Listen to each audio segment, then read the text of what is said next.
Is it true that some people on the right are now behaving as if they are also woke? And if it is true, why? Well, the term woke right is a bit controversial. It's been popularized by James Lindsay.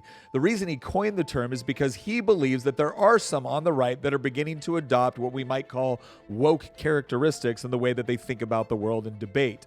Now, maybe you agree with James and maybe you don't. But the bottom line is few people have done as much work studying, dissecting, and exposing wokeism than James Lindsay, and his thoughts on the matter, whether you agree or not, are very interesting. So let's do what we should always do at a time like this and define our terms. When we say someone is woke, we are saying that they have essentially adopted critical consciousness. So what does that mean? Well, the term is closely associated with the work of Brazilian educator and philosopher Paulo Freire, particularly in his book Pedagogy of the Oppressed in 1970. He describes critical consciousness as the ability to critically analyze and understand social, political, and economic inequalities and injustices in society, and to take action to address them. Now, reading that, you can start to understand why they use the term woke to describe themselves, as they have been awakened through critical consciousness to the oppression all around them. Now, in and of itself, that might sound fairly reasonable. After all, who wouldn't want to be aware and take action against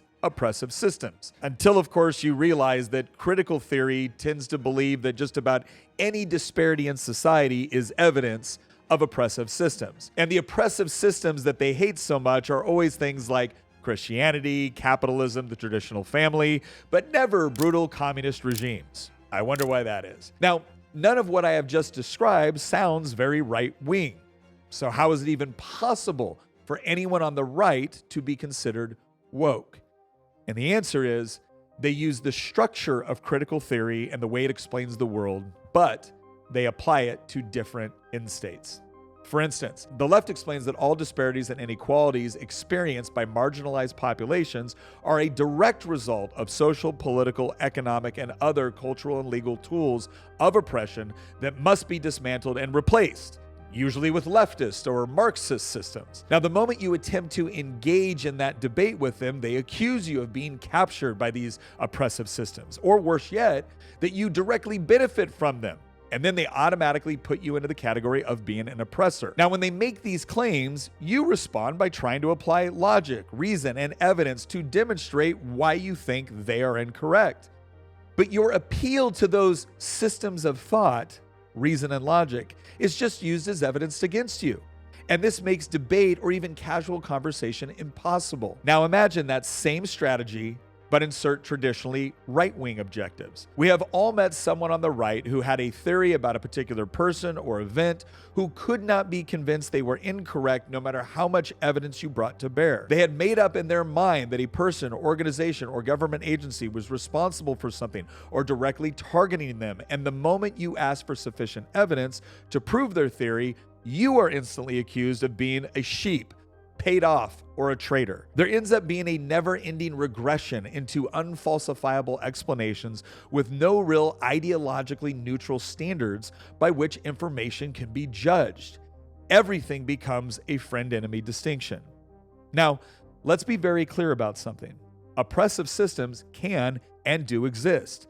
People can be oppressed based on a variety of factors ranging from skin color, sex, nationality, and anything else you can imagine. The goal of the explanation we're providing right now is not to suggest that anyone who has a theory, even a conspiracy theory, or a grievance, or offers a solution to a problem outside the normal boundaries of what we would consider classically liberal thought, is somehow automatically woke. But rather, we want to point out something especially pernicious about the style of reasoning the woke use to justify their positions and actions, namely these three characteristics. 1, the willful dismissal of legitimate evidence and thought processes that don't conform to their preconceived conclusions. 2, the almost instantaneous attack on the motives or character of anyone who questions their conclusions. And 3, the unfalsifiable nature of any or all of their claims. We need to realize that while these tactics may be very prominent on the left, the right is not immune to them. I also think we need to be fair about something when assessing the right and their reaction to realizing that so many institutions within the West have in fact been co-opted by the left to push wokeness. Noticing that does not make you woke. Doge helped put a price tag on just how much of our tax dollars were being used by our government, left-wing NGOs and 501c3s, the media, and educational systems to all push a critical or woke narrative. The result is we can and should be skeptical of the information we get from institutions that we may have once thought we could trust, at least to some degree. But when we catch someone we thought we could trust lying to us, we can take one of two very different approaches. We can conclude that they are no longer a trustworthy source because of the woke tactics they use to manipulate the information they gave us. Or we can conclude that the exact opposite of whatever they told us is what's really true.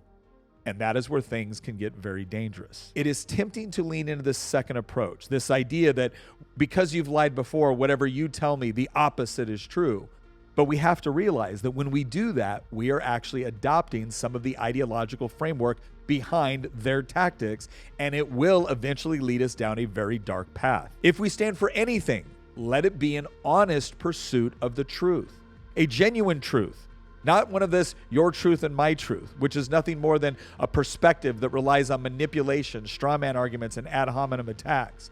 We want one rooted in the understanding that truth is discovered, not created, and that discovery relies upon logic, reason, and yes, revelation. So, does the woke right exist? I believe it does. I certainly don't agree with everyone who has been accused of being woke right, but there's no question that some on the right have adopted woke tactics and ideas. The good news is that while it does exist, I believe it will fail to take root in America precisely because it is antithetical to America's conservative traditions, which elevate objective truth, objective morality, and the processes we use to discover them.